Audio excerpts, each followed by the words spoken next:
Un cordial saludo, estamos en Encuentro Libertario. Hoy nos acompaña un personaje de gran relevancia en el mundo de las ideas, en el mundo del libertarismo. Nos acompaña Juan Pina. Juan Pina es un escritor, es articulista, columnista, también tienes novelas escritas, y hoy vamos a hablar sobre su último libro, que se llama Adiós al Estado-Nación. Cabe mencionar también un dato muy importante, que él es fundador del Partido Libertario de España. Juan, un gusto, un honor que estés platicando con nosotros. Muchas gracias. ¿Cómo estás? Encantado, muchas gracias por esta invitación y bueno, a vuestra disposición.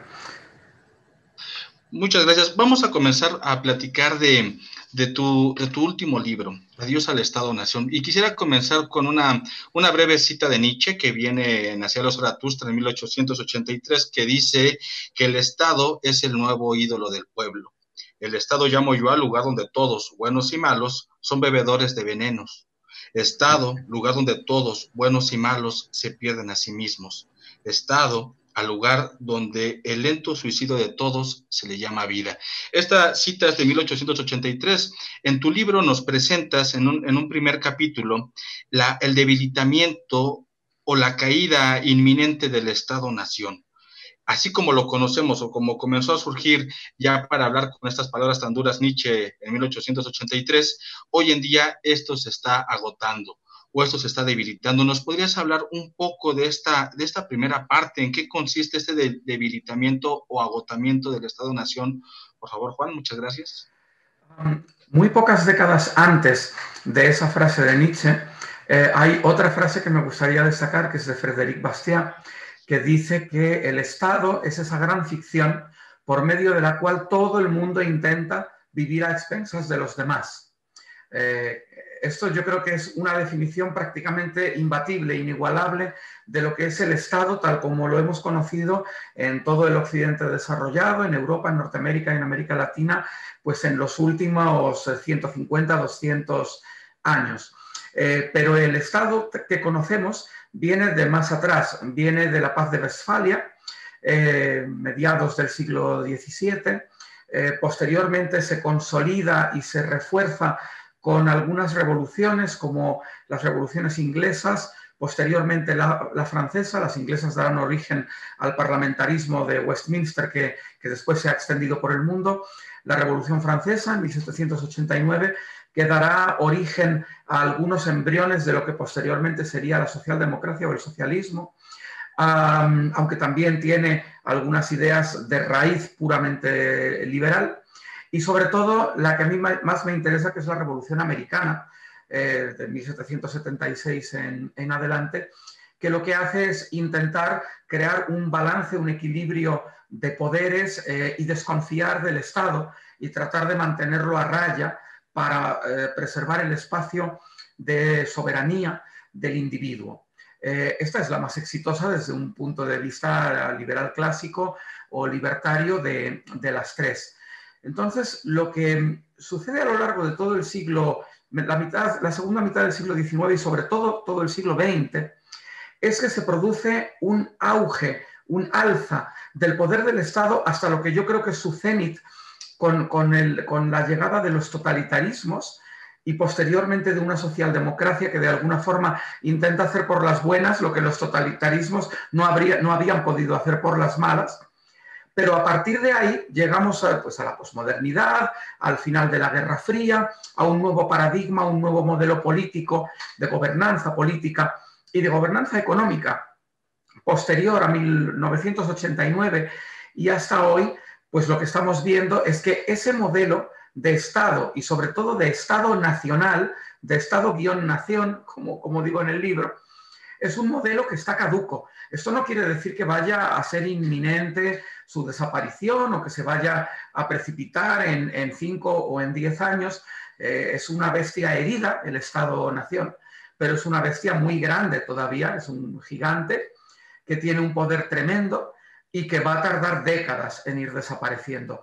Y ahora mismo asistimos a dos tendencias, a mi juicio, contradictorias que están colisionando. Y esas dos tendencias son: por un lado, vemos como el Estado, y el Estado-nación especialmente, cada vez tiene menos sentido, cada vez tiene menos razón de ser.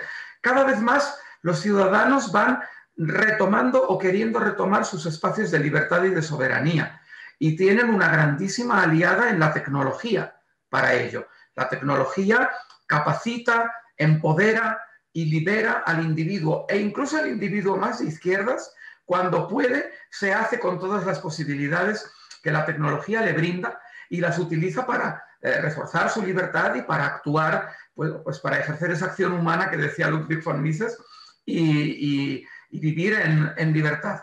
Pero al mismo tiempo asistimos a una tendencia contraria, que es la de, bueno, los gestores de los estados no son tontos, son perfectamente conscientes de que están perdiendo, de que se está erosionando su base de legitimidad e incluso su poder real en las sociedades. Y por lo tanto, lo que estamos viendo en los últimos 10, 15, 20 años es un intento por todos los medios de frenar esa revolución tecnológica o controlarla, de utilizarla a beneficio del Estado y no de los individuos, y al mismo tiempo de ir invadiendo espacios de libertad que siempre habían sido del individuo y que ahora los estados los intentan colonizar.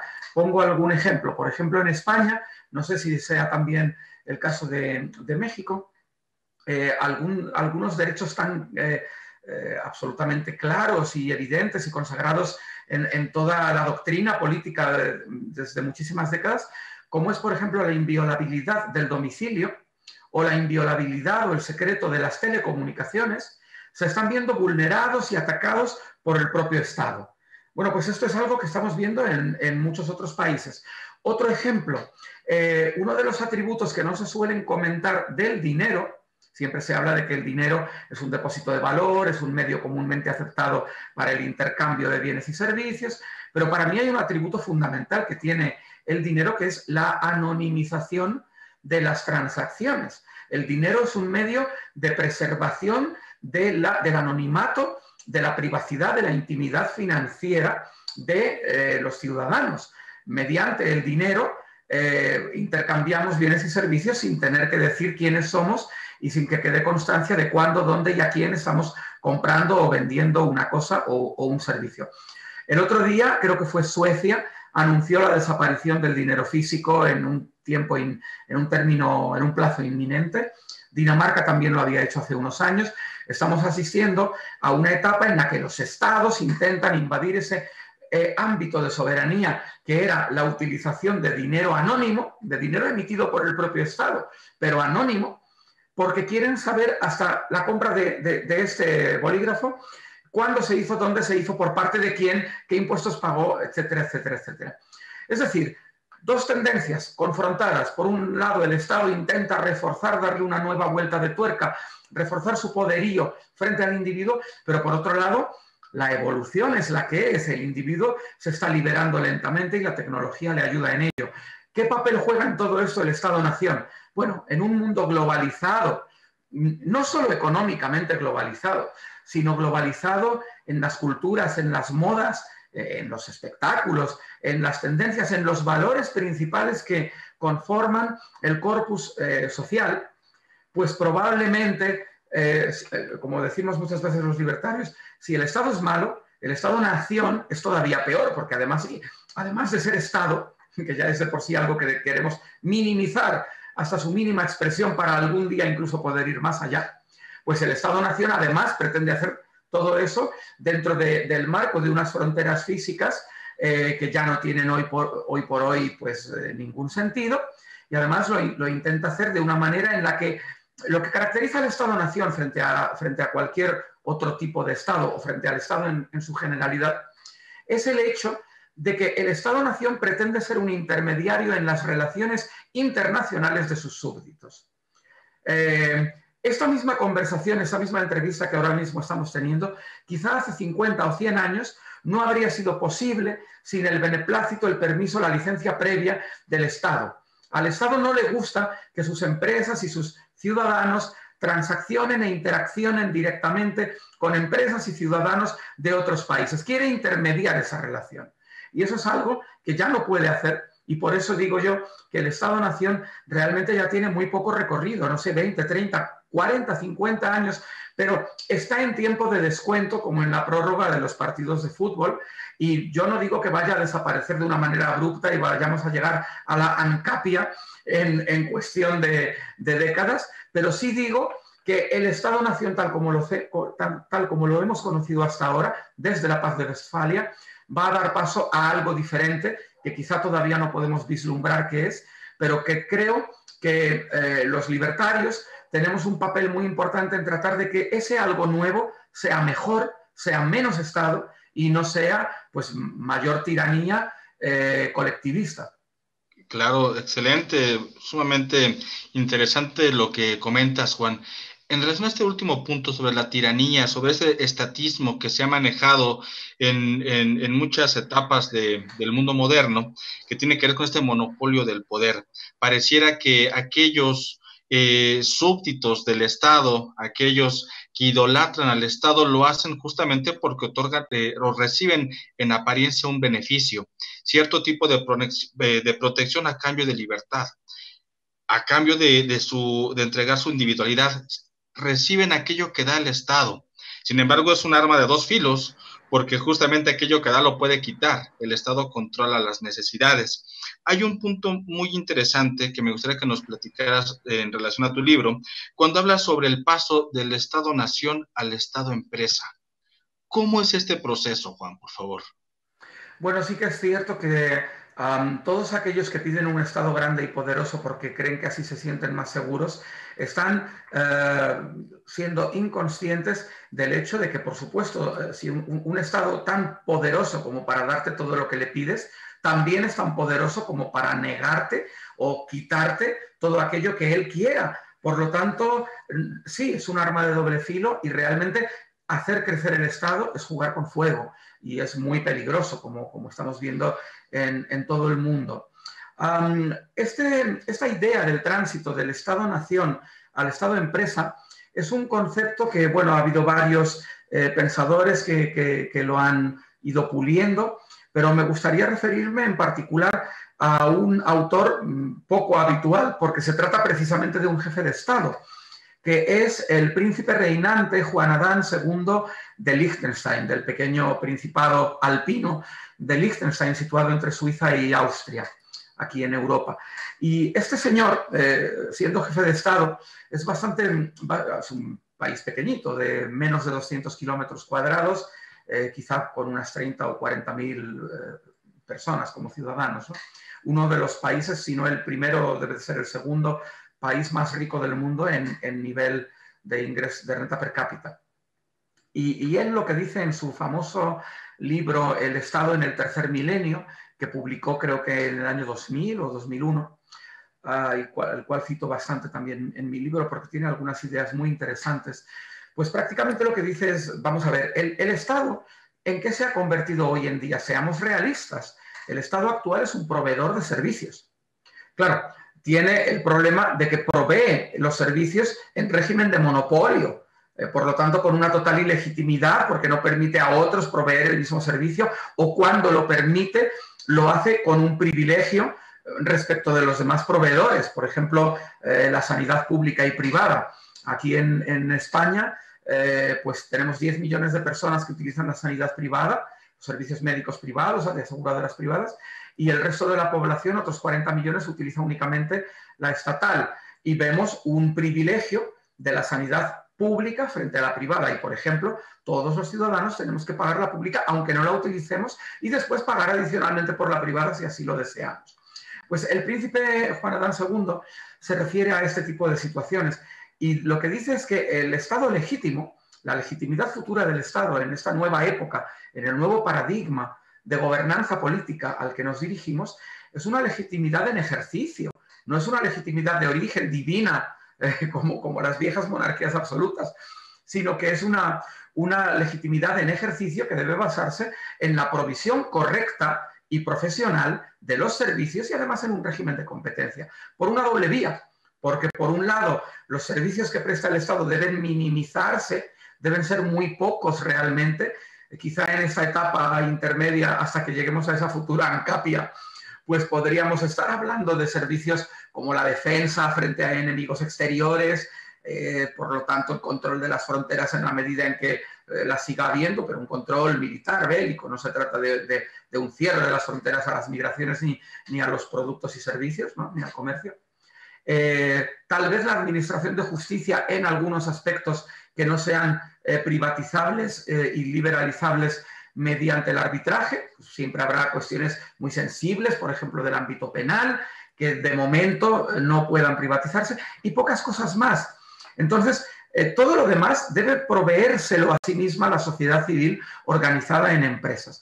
Pero al mismo tiempo él dice, y yo comparto plenamente esa opinión, que también debe haber una competencia frente a otros estados actuales o potenciales. Es decir, igual que cualquier empresa no está exenta del riesgo de que surja otro competidor, de la misma manera los estados tienen que pender sobre sus cabezas la espada de Damocles de, bueno, si no hago bien las cosas, una parte de mis ciudadanos se irán con facilidad a recibir los servicios en otro estado, de otro estado que sea mejor que el mío, porque hay otros muchos estados en territorios vecinos, cercanos, y además con la abolición de las distancias que supone la tecnología actual, podrán incluso optar a sistemas como la e-residency que ofrece la República de Estonia, en la cual pues tú te inscribes como un residente digital de Estonia y, por ejemplo, para alguien que no sea de la Unión Europea, por ejemplo, para un empresario mexicano, pues puede ser muy interesante hacerse e-resident de Estonia porque tiene todos los derechos, ya con esa residencia le van a entregar un aparatito que conecta en su laptop o en su ordenador,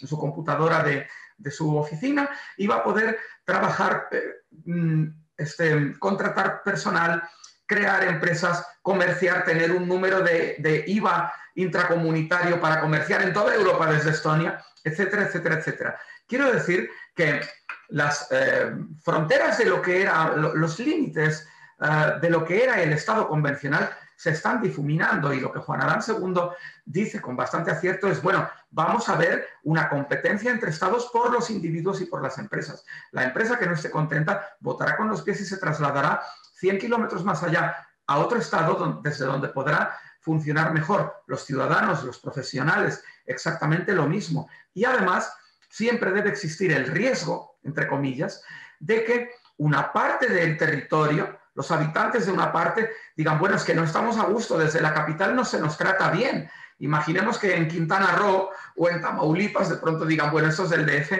nos tratan fatal, y nosotros, ¿por qué tenemos que estar pagando impuestos a la federación? A lo mejor estaríamos mejor por libre, y decidan secesionar en un momento determinado. Esto puede sonar muy radical, muy drástico, y de hecho solamente hay como 3 o 4 países en el mundo que reconocen ese derecho en sus constituciones, todos con grandes limitaciones, solamente para casos muy específicos, de un territorio muy concreto. Por ejemplo, en el caso de Moldavia, para una etnia determinada; en el caso de San Cristóbal y Nieves, en el Caribe, solo para la isla de Nieves; en el caso de Etiopía, bueno, es un régimen que no permite lo que la Constitución dice, con lo cual, de facto, no existe ese derecho de secesión. Pero lo que Juan Adán II hizo en Liechtenstein fue, y ahí es un país bueno, civilizado, democrático, donde sí es real el derecho que él implantó, fue una reforma constitucional a primeros del siglo, en 2000 o 2001, en la cual habilitaron un nuevo artículo de la Constitución que permite a la población de cada uno de los 11 territorios que constituyen Liechtenstein acceder a la independencia y separarse del Principado en el momento que lo desee. Podría darse la circunstancia de que uno de los territorios, que apenas tiene como 500 habitantes, se convirtiera en el país menos poblado del mundo, incluso por debajo del Vaticano, que tiene como 1000. A ver, lo que quiero decir con eso, a ver, no ha ocurrido y no es probable que ocurra. Y cuando se le pregunta a cualquier ciudadano de Liechtenstein, no quieren ejercer ese derecho, pero lo tienen ahí. Y es un acicate al gobierno de Liechtenstein para seguir tratando bien a los ciudadanos, para poner pocos impuestos, para permitir la descentralización y el gobierno local de cada uno de los 11 territorios, y para, bueno, pues para que los ciudadanos y las empresas se sientan a gusto en el país y no tengan la necesidad de decir, bueno, yo voy a independizar mi parte porque no estoy de acuerdo con lo que hacen desde la capital, ¿no? Para que este proceso se pueda dar o se vaya gestando, o continúe manifestándose, ¿qué tanto estorba esta postura ideológica del nacionalismo? El nacionalismo como una herramienta así propiamente ideológica que dota de contenidos abstractos a los individuos que forman parte de una comunidad, ¿cómo desprenderse de ese arraigo histórico y cultural conceptualizado en el nacionalismo para poder dar este paso, Juan? Claro. Yo digo que el Estado actual se basa en dos conceptos que manipula y que utiliza todo el tiempo para legitimarse. Y de una forma muy burda o muy tosca podemos decir que esos dos conceptos son patria y pobres. Es decir, el Estado tradicionalmente se había legitimado como que era el armazón de gobernanza, el armazón jurídico-político de una nación. Eso es el Estado-nación, el Estado nacional. Existe una supuesta comunidad política que tiene una serie de derechos colectivos, según ellos, los cuales están por encima de los derechos de cada individuo, cosa que evidentemente los libertarios negamos. Y como existe esa comunidad política que además tiene propiedad nacional, porque todo aquello que no es propiedad de alguien dentro del territorio del Estado es supuestamente propiedad nacional. Yo niego la existencia de esa propiedad nacional. Lo que hay, lamentablemente, es propiedad del Estado, ¿no? Porque la nación, igual que la propiedad nacional, la nación no existe. La nación, a ver, nos podemos referir a la nación, podemos utilizar coloquialmente, incluso académicamente, el concepto de nación, pero para definirnos a algo que tiene unos contornos muy licuados, porque estamos hablando de un grupo humano, de un determinado grupo humano que nunca va a ser homogéneo. Hay muy pocos países donde haya una altísima homogeneidad etnocultural, no sé, se me ocurre Islandia, tal vez, muy pocos. Normalmente hay una heterogeneidad, incluso de lenguas, pero sobre todo de rasgos culturales, de formas de ser, de valores, de planteamientos, muchas veces de religiones predominantes dentro de un mismo Estado, etcétera, etcétera. Entonces, la nación como tal es un concepto decimonónico, es un concepto completamente superado por la realidad actual. Y el problema no son las naciones, el problema es el nacionalismo. Porque la nación, mientras nos refiramos a ella como algo cultural y absolutamente osmótico, ¿no? En el sentido de que puede ser intermezclable, que puede haber personas que tengan, que de hecho hay ahora más que nunca en toda la historia, parejas mixtas, donde uno de los integrantes de la pareja es de un país, otro es de otro, los hijos son una mezcla, viven en un tercero, tienen una mezcla cultural. ¿Qué es esto de la nación hoy en día? Las naciones son absolutamente porosas.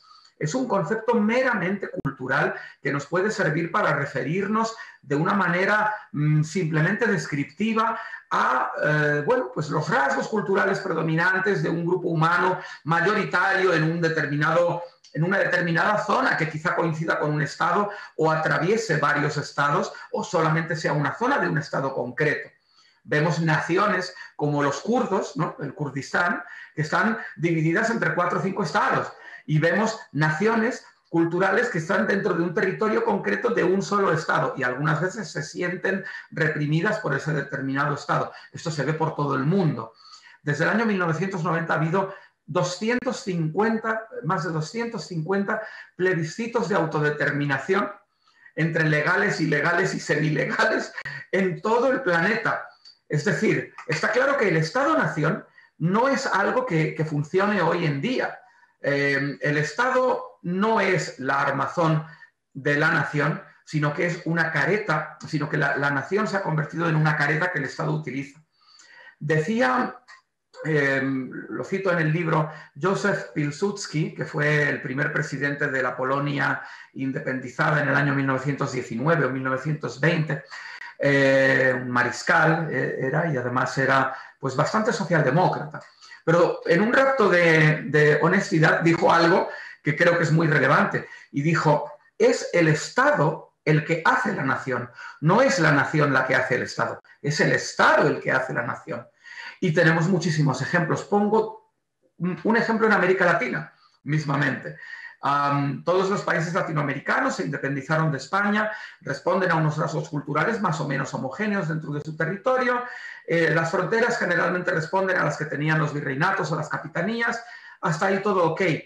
Y todos tienen, bueno, se ha cultivado un sentimiento nacional por parte de los estados a través de la educación y de los medios de comunicación durante 150 años o más, ¿no? Pero hay un país que se independizó en 1903, un país mucho más reciente, que es la República de Panamá, que se independizó de Colombia. ¿Alguien podría identificar hoy, 120 años más tarde, que los panameños sean menos patriotas o tengan unos rasgos culturales menos definidos o quieran menos a su país que los habitantes de cualquier otro estado latinoamericano? Probablemente no. Yo conozco panameños y son exactamente iguales en su amor o no amor a su país que cualquier otro latinoamericano o que cualquier europeo. ¿Cómo ha ocurrido esto? ¿Cómo es posible si era un país en su origen artificial? Creado para generar el canal, etcétera. Bueno, pues porque es el Estado, como dice Pilsudski, el que hace la nación. El Estado, durante estos 120 años desde la independencia, ha sido capaz de generar ese sentimiento nacional de los panameños, como está ocurriendo en toda África. África en general, la mayor parte de los países se independizaron hace nada, 60 años. En las descolonizaciones de la segunda mitad del siglo XX, después de la Segunda Guerra Mundial. Y sin embargo, los estados hacen, sobre todo los más ricos o los que tienen mayor articulación y mayor capacidad de control de la sociedad, hacen todo lo posible a través de la propaganda y de la educación y de los medios de comunicación para generar ese sentimiento. El Estado hace nacionalismo y los proyectos de Estado, aquí en España tenemos algunos, también hacen nacionalismo. Entonces el problema no son las naciones. Las naciones deberían ser algo entendido como solapable, como que pueden coexistir y coincidir en un mismo territorio incluso. El problema no son las naciones, el problema son los nacionalismos. Los nacionalismos que, claro, todavía son peores cuando ya tienen un Estado propio que utilizan contra el individuo, que utilizan para reprimir internamente y para ser beligerantes en cuanto a sus relaciones con otros estados. Este es el Estado-nación que hemos conocido hasta ahora, lo que yo llamo en el libro el cártel de los 200, porque apenas son 200, bueno, concretamente 193 estados soberanos a fecha de hoy, miembros de las Naciones Unidas, más unos 7 u 8 estados más no reconocidos y una veintena de territorios coloniales que todavía quedan por el mundo. Estaríamos hablando, para generalizar, de unos 200. Y ese cártel de los 200 impide un entendimiento líquido de las naciones y de los estados. Y verdaderamente no responde a los intereses del individuo en ningún lugar del mundo, ni siquiera de los grupos nacionales, más que en muchos países responde al interés del grupo nacional que controla la capital y la administración pública. Pero después hay muchos otros grupos étnicos, religiosos, culturales, naciones, ¿no?, en todo el territorio, sobre todo en países tan grandes como, no sé, estoy pensando, por ejemplo, en Indonesia, ¿no?, donde se obligó a descolonizar todo el archipiélago entero y después se le incorporó Papúa Occidental con un referéndum ficticio en el cual los votantes votaban encañonados por los fusiles del ejército indonesio. Y bueno, pues se les obligó. ¿Y qué ocurre? Pues que Indonesia es una ficción, igual que Somalia es una ficción. Y la realidad es que eso genera conflictos. Solamente en Indonesia hay como 4 o 5 conflictos de autodeterminación latentes que recobran virulencia, vuelven a bajar en intensidad, pero están ahí permanentemente. Las Molucas sudorientales, Papúa Occidental, Banda Aceh, etc. Y en otras partes del mundo vemos situaciones similares. En el caso de Somalia, las potencias europeas obligaron a la mezcla de la Somalilandia británica con la Somalia italiana en un único país. Bueno, el resultado es que Somalia no existe, es un estado fallido desde hace más de 25 años. En cambio, Somalilandia funciona perfectamente al margen del Estado somalí. No la reconoce nadie. No se pueden llamar embajadas las oficinas que tiene por todo el mundo. No pueden llevar pasaporte diplomático sus políticos, pero funciona mejor que Somalia. Taiwán, que es un país no reconocido internacionalmente, por desgracia, excepto por un puñado de países, y yo creo que es una gran causa libertaria la de Taiwán, la de apoyar a la República de China frente a la comunista República Popular China. Bueno, pues Taiwán tiene todo tipo de problemas por el limitado reconocimiento que tiene, pero sin embargo es uno de los países más exitosos del mundo, por su economía, por su nivel de derechos humanos, por la vitalidad de su democracia. Desde hace ya más de 30 años que se deshicieron del partido único y que tienen una democracia pluralista. Bueno, entonces todo esto hace cuestionar la vigencia de ese cártel de 200 estados herméticos en fronteras absolutamente fijas e inamovibles y que supuestamente responden a otras tantas naciones que, mira qué casualidad, ocupan exactamente ese territorio y no más allá ni menos. Esto es ridículo. Eso es ridículo, esto es algo que no se sostiene en el siglo XXI y que creo que de una forma relativamente rápida, porque los procesos históricos se están acelerando, pues vamos a ver grandes cambios en ese paradigma de gobernanza política tan obsoleto que es el de los estados-nación. Un proceso sumamente interesante y ojalá que sigamos observando estos procesos de transformación y de evolución. Sobre este mismo punto, en la segunda parte de tu libro, habla sobre la autodeterminación. Que ya nos estabas mencionando, nos estabas adelantando perfectamente. Entonces, menos Estado y más libertad. Hablas y consideras la posibilidad y el surgimiento, ya tomando en consideración lo que nos has mencionado hace unos instantes, sobre el surgimiento de estados pequeños, esos estados pequeños o microestados. Esto, ¿puedes ahondar un poco más para que el público que se acerca a la lectura de tu libro pueda entender este tipo de conceptos?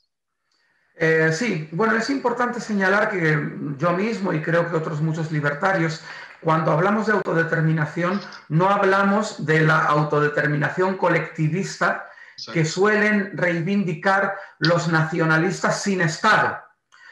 Hay muchos procesos de secesión que lamentablemente están bueno, pues impulsados por ideas nacionalistas. Yo particularmente incluso los apoyo siempre y cuando no recurran a la violencia ni cometan abusos, porque pienso que cuanto más se fragmenten los estados actuales, mejor para todos y mejor para el avance de la libertad. Aunque reconozco que el hecho de que la motivación sea una motivación nacionalista, pues no me gusta, ¿no? Pero de todas maneras nosotros no hablamos de una autodeterminación como un derecho colectivo, entre otras cosas, porque no creemos en derechos colectivos de ningún tipo. Los derechos son siempre del individuo. Pero muchos autores liberales clásicos y libertarios, y muy especialmente Ludwig von Mises, han hablado del derecho de autodeterminación como un derecho individual. Esto es algo que a simple vista a los conservadores y a algunos liberales clásicos les puede asustar, porque cuando oyen hablar de autodeterminación van a pensar, pues no sé, en el nacionalismo vasco, en ETA incluso, o van a pensar pues, en procesos de secesión violentos y cosas por el estilo. Y también a los nacionalistas periféricos, en el caso español, o por ejemplo en Córcega, o en Escocia, o en Quebec, pues tampoco les gusta porque ellos creen en la nación como sujeto de derechos y creen que, bueno, pues que ellos son una nación oprimida que está condicionada por un Estado del que no quieren ser parte y quieren tener su propio Estado. Entonces, hablan de una autodeterminación nacional como derecho colectivo. Nosotros no estamos en esa batalla, ni muchísimo menos. Nosotros coincidimos con Ludwig von Mises en hablar de un derecho individual a organizar la gobernanza política con tus convecinos, con tus conciudadanos, con la gente de tu territorio. Él habla consciente y deliberadamente de distritos. No habla de naciones, de regiones, de provincias. No les confiere ningún atributo cultural específico y diferenciado, sino que simplemente habla de habitantes y de distritos. Él procedía del Imperio Austrohúngaro, que era un país extraordinariamente complejo, un estado extraordinariamente complejo. De hecho, era un estado de estados, con muchos estados dentro, algunos pequeñísimos, otros más grandes. Y bueno, pues tenía muy claro lo que pasaba allí, ¿no? Y él lo que dice es que los habitantes de un distrito o de varios distritos contiguos, si así lo deciden, están en su derecho de establecer un gobierno alternativo, dejar de tributar económicamente impuestos al gobierno central lejano y montarse por su cuenta, como decimos aquí, ¿no? Es decir, establecer una unidad de gobernanza política diferenciada. De la misma manera que en una empresa, volviendo al estado de empresa, una parte de los socios pueden decidir enajenar sus porciones de la empresa y constituir una empresa y hacerle la competencia a la primera. ¿Por qué eso no ocurre en el mundo de la gobernanza política y sí en el de la gobernanza económica? Yo creo que como libertarios, lógicamente, queremos que ese nivel de libertad alcance a todos los tipos de organización social, a los económicos y también a los políticos, ¿no? Y luego muchas veces se nos critica a quienes sostenemos este tipo de ideas diciendo, ya, pero es que los estados pequeños son más débiles, es más fácil que alguien nos invada, tienen una economía peor porque no tienen tanta capacidad de generar industria nacional. Todo eso es una enorme falacia. Si tomamos la lista de los 193 estados actuales y de las 17 colonias que todavía quedan en el mundo, nos vamos a encontrar con que a igualdad del resto de condiciones, cuanto más pequeños, más prósperos en todo el planeta. Esto es así. Entre los países ricos de Europa, resulta que los más ricos, muy por encima de sus vecinos, son los micro. Y dentro de los grandes, los más pequeños son más ricos que los más grandes. Bélgica u Holanda están mucho mejor que Alemania y que Francia, y son más pequeños. Pero es que Luxemburgo, que es mucho más pequeño, está mucho mejor que Bélgica y que Holanda, en niveles de renta, en todos los parámetros económicos que uno quiera. Suiza, que es un país pues, que siempre ha tenido tradicionalmente una banca más libre, un régimen económico más libre, es un país riquísimo y súper próspero. Pero Liechtenstein, que es vecino suyo, está mucho mejor que Suiza. Bueno, España y Francia están como están, pero el pequeño Principado de Andorra, que está entre los dos países, tiene un nivel de renta más alto que el de España y más alto que el de Francia. A ver, eso es una constante mundial. Evidentemente, en otras zonas del mundo donde los niveles de desarrollo son inferiores, también lo encontramos. Dentro de lo malo, los países más pequeños son más prósperos que los más grandes, en general. Puede haber alguna excepción, pero en el 90% de los casos es así. Y nosotros, y yo personalmente lo que digo y lo que defiendo en el libro, es un entendimiento líquido de la gobernanza política.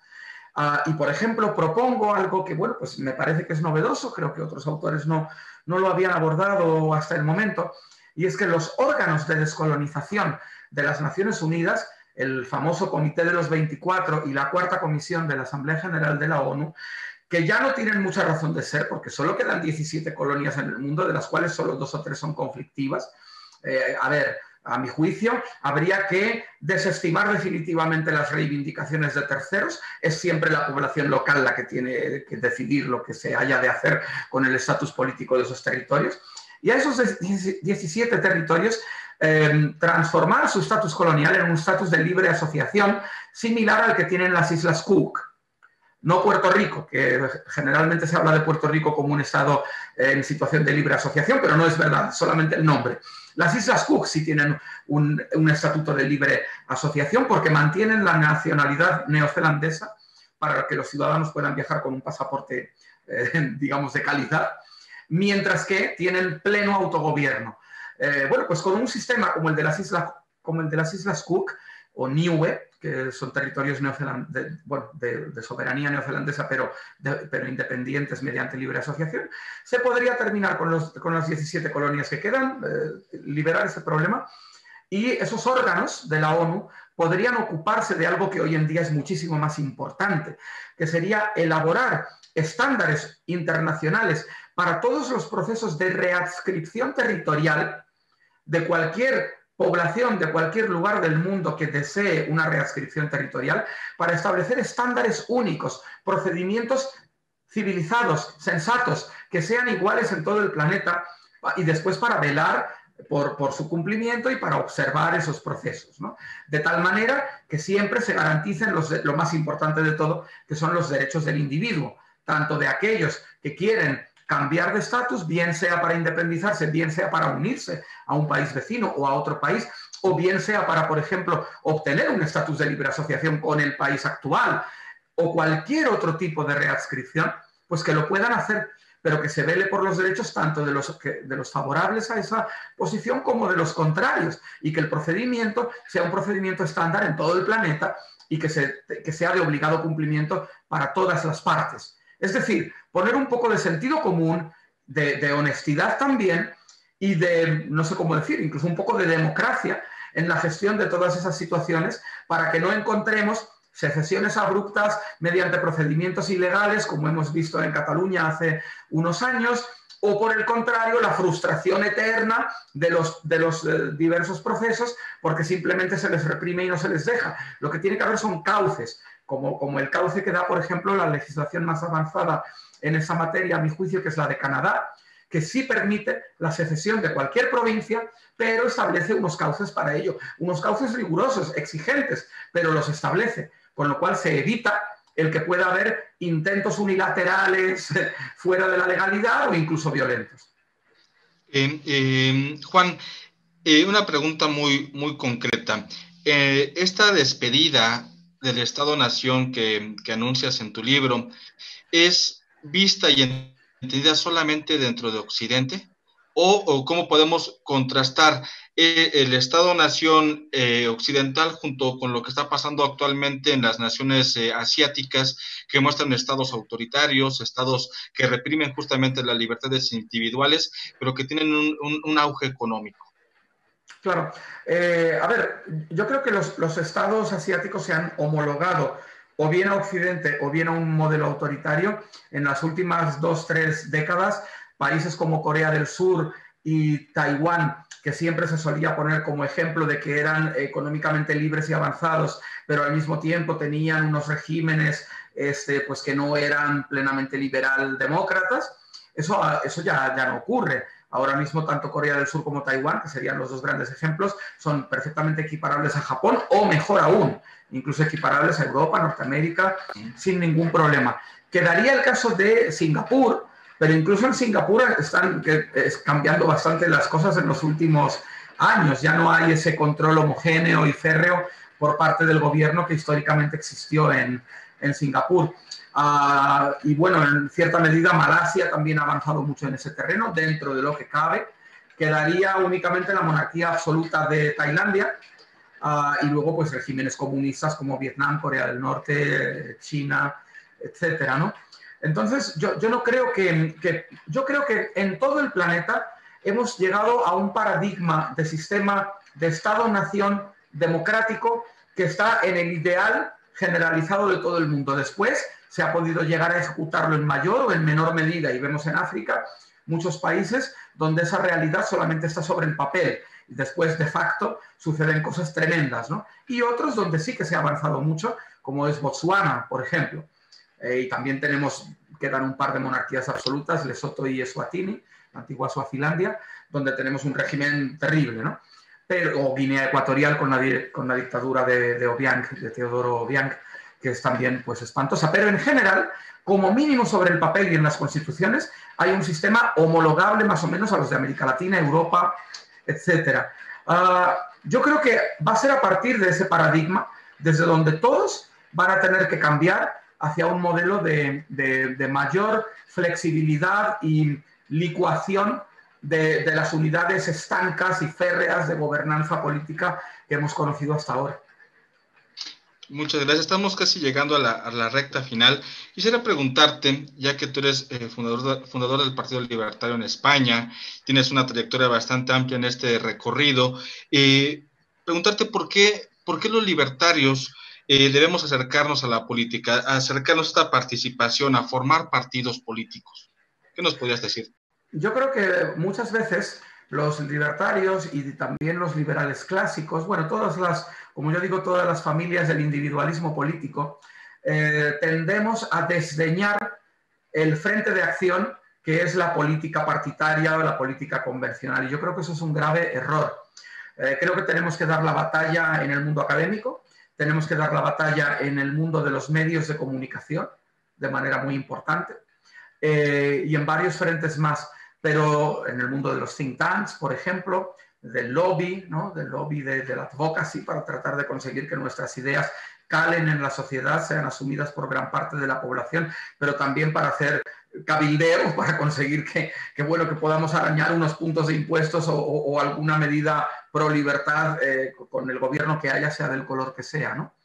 Pero no podemos desdeñar la labor de la propia militancia y acción política en nuestros países. Porque es demasiado importante, porque es que si nosotros por querernos mantener limpios y puros no entramos en la arena política, lo que estamos haciendo es regalarle ese terreno a nuestros enemigos. Es decir, nosotros, no sé si la expresión se entiende en México, aquí en España decimos pasar de algo, ¿no? Como desdeñar algo. La frase dice, si tú puedes pasar de política, pero la política no va a pasar de ti. Es decir, es muy importante estar en política. Y claro, hay dos maneras de estar en política. Una es estar en los partidos convencionales no libertarios o no liberales o no suficientemente liberales ni libertarios. Yo creo que eso es hacerse trampas al juego del solitario. Eso es, pues intentar hacer una quinta columna dentro de un partido más grande que ya existe, pensando que de esa manera se van a conseguir cosas. No, al final lo que sucede, aquí en España ha habido muchísimos liberales que durante 40 años de régimen democrático han intentado hacer ese quinta columnismo dentro del Partido Popular, del partido, general, el más grande del centro derecha, el equivalente quizá a lo que sería el PAN en México. Y han cosechado fracaso tras fracaso. Verdaderamente ha sido poquísimo lo que han podido conseguir para las ideas de la libertad de esa manera. ¿Por qué? Bueno, pues porque los liberales siempre son minoritarios, al menos relativamente minoritarios. Se cuentan con los dedos de una mano los partidos puramente liberales que sean grandes y que tengan, que sean la principal fuerza política de su país.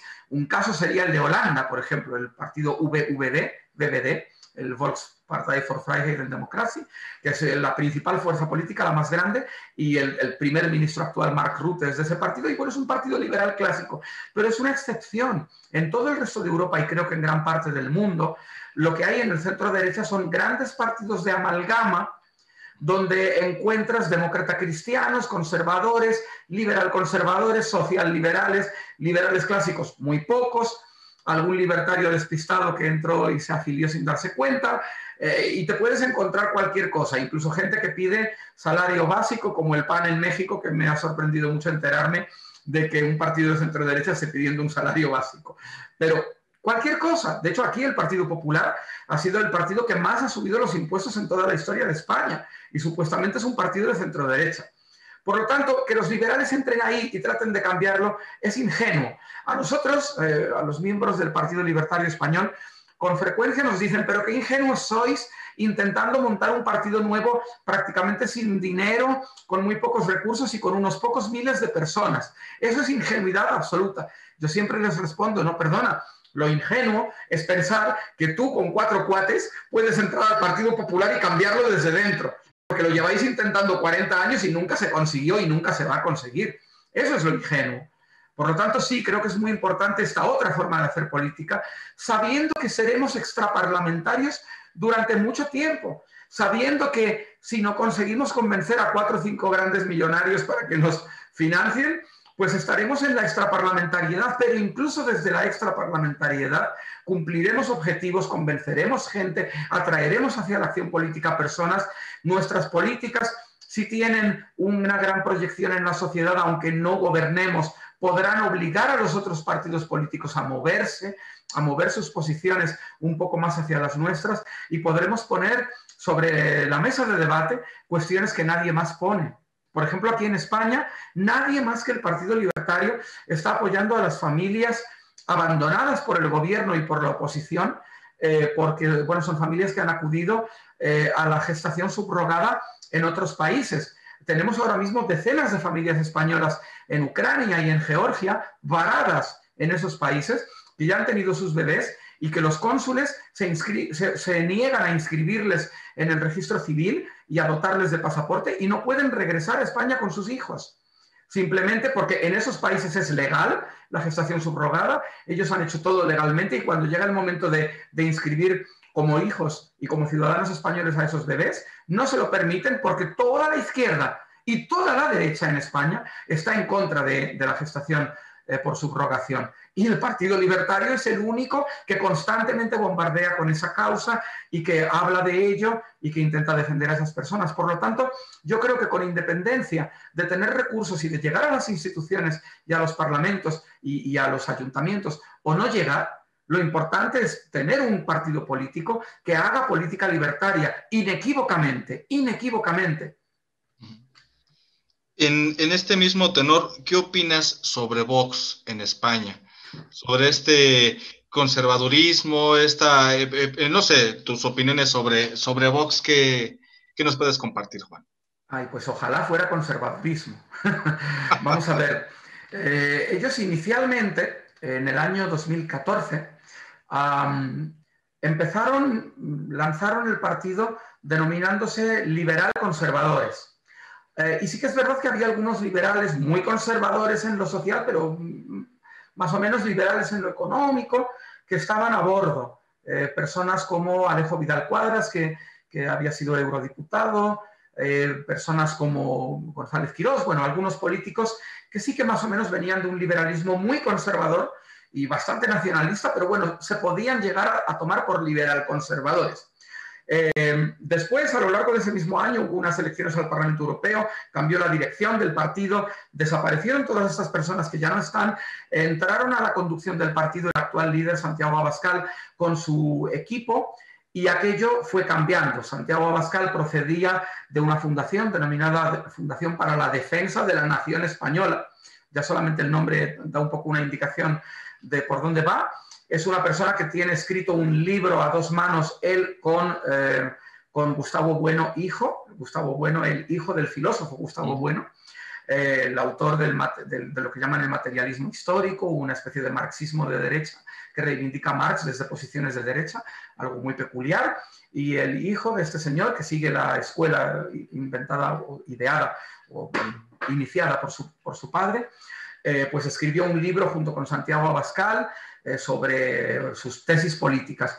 Y son tesis que se sitúan, a mi juicio, no en posiciones liberales de ninguna manera, tampoco en posiciones conservadoras. Para mí conservador es Ronald Reagan, para mí conservadora fue Margaret Thatcher, por ejemplo, fue Churchill.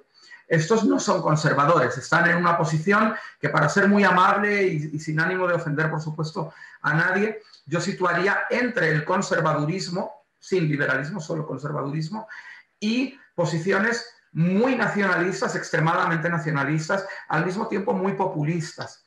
Ayer, en el día de ayer, este partido político ha fundado un sindicato. Un sindicato. Ya me dirás qué liberal o qué libertario en el mundo apoyaría un partido político que tiene un sindicato hermano. Eso es típico de la izquierda o fue típico también de los partidos fascistas. La Falange Española tenía un sindicato que era la JONS, las Juntas de Ofensiva Nacional Sindicalista. Mussolini tuvo un sindicato cercano, hermano de su partido político. El Partido Nacional Socialista Alemán se denominaba Partido del Trabajo y tenía también su sindicato. Es decir, el sindicalismo es un fenómeno de los populismos tanto de izquierdas como de derechas.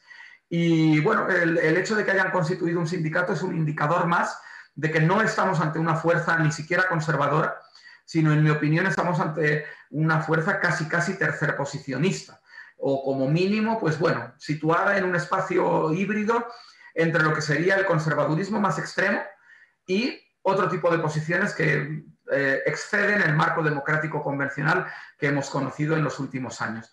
A mí me da mucho miedo ver cómo en toda Europa están resurgiendo los dos populismos que hace un siglo tiñeron de sangre todo nuestro continente.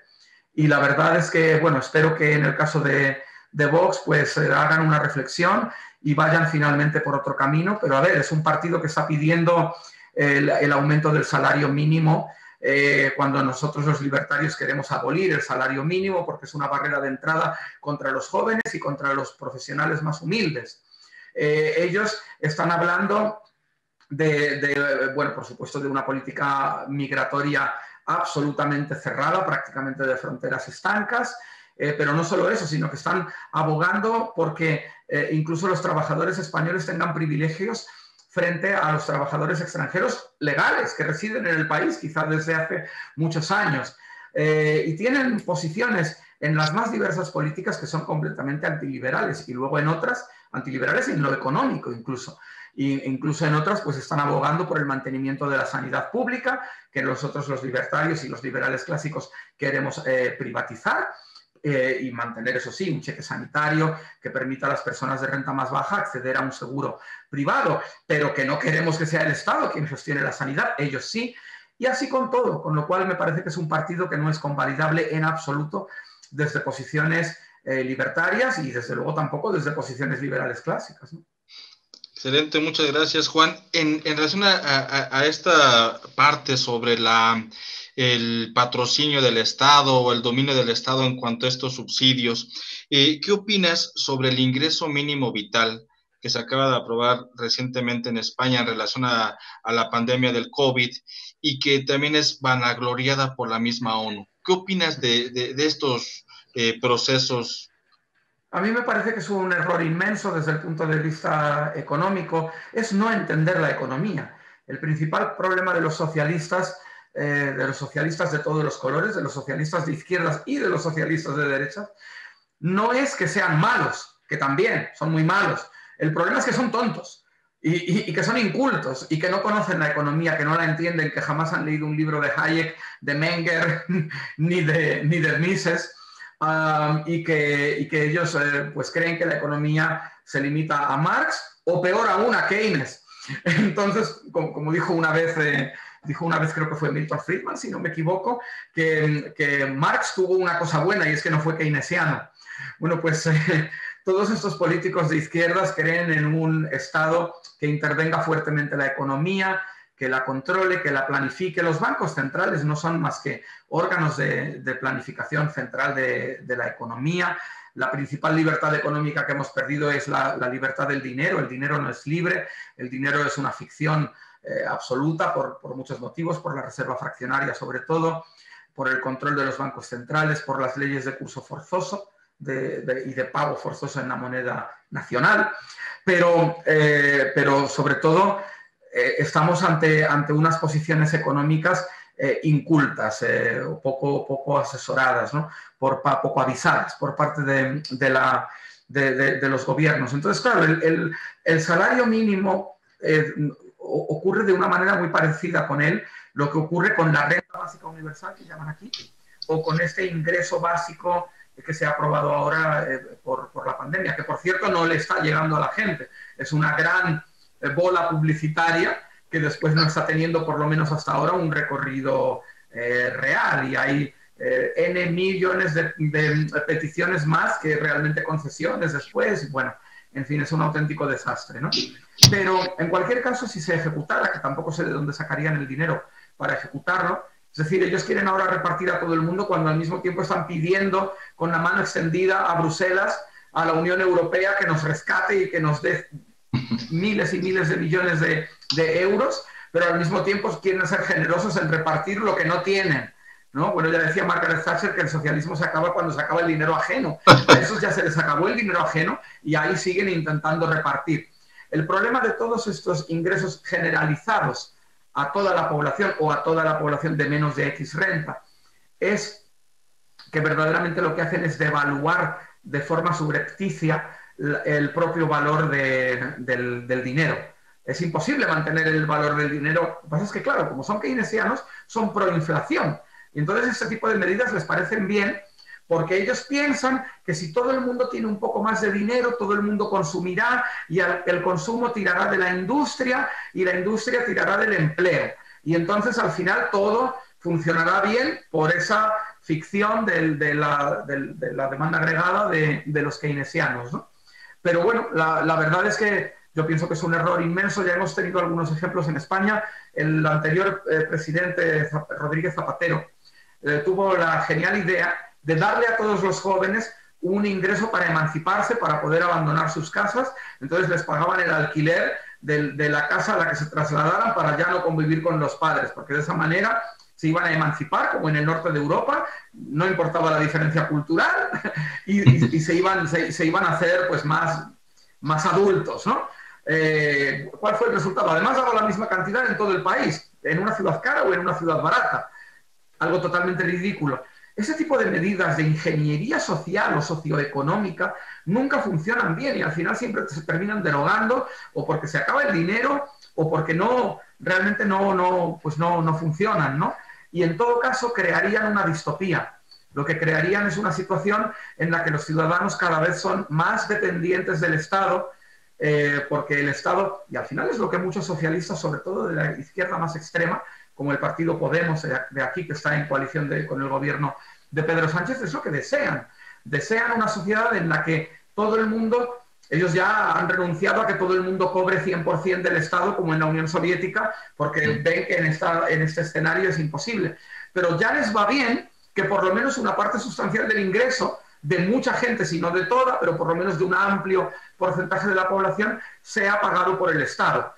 Si ya tienen a los pensionistas, que con el envejecimiento de nuestra población son un contingente de población muy grande, y los pensionistas dependen, casi todos, muy pocos tienen una pensión privada, la inmensa mayoría dependen de la pensión estatal que les dan los políticos. Si además consiguen tener a una masa de gente de nivel bajo que depende de ese ingreso mínimo vital, pues al final, más los funcionarios que cobran del Estado, que también son unos cuantos millones de personas, al final lo que sucede es que van a conseguir que no toda la sociedad, pero un amplio porcentaje de la sociedad dependa del dinero estatal.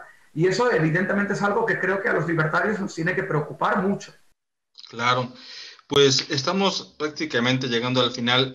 Juan, quiero comentar que, bueno, que tu libro está disponible en diferentes plataformas digitales aquí en México para que puedan acercarse a una obra tan importante como la tuya, que nos has compartido en breves minutos con aspectos fundamentales. Me parece que la podemos encontrar en Amazon, Casa del Libro, en varias plataformas. Vamos a darle este reconocimiento y esa importancia a la obra que nos compartes. Quisiera solamente pedirte un último comentario, una última reflexión, algunas notas finales que quisieras compartir y dar por terminada esta elocuente charla que nos has brindado. Bueno, yo simplemente animaría a todos los libertarios que nos estén viendo, pues a seguir en la lucha, a seguir combatiendo día a día, cada uno en el ámbito que considere que le es más natural o más propio o donde crea que puede aportar más. Insisto, puede ser en el mundo académico, puede ser en un think tank, puede ser en los medios de comunicación o puede ser, ¿por qué no?, en un partido político. Me gustaría ver dentro de no mucho tiempo un partido político libertario fuerte y sólido. Sé que en el caso de México es muy complicada y exigente la legislación para poder constituirse como partido, pero ojalá que se pueda conseguir. México es un país absolutamente importante para todo el mundo hispanohablante y creo que los libertarios mexicanos, que ya tienen una larga tradición y que hacen cosas muy buenas, de muchísima calidad en otros ámbitos, pues también en el ámbito de la política de partidos pueden tener una presencia muy relevante. Muchas gracias, Juan Pina. Ha sido todo un gusto, un placer escucharte. Les mandamos un saludo a todos. Terminamos la emisión de Encuentro Libertario. Agradecemos a Víctor Becerra, agradecemos, bueno, a la audiencia. Y bueno, nos estaremos viendo pronto y platicando nuevamente. Muchas gracias, Juan. Hasta luego. Muchas gracias.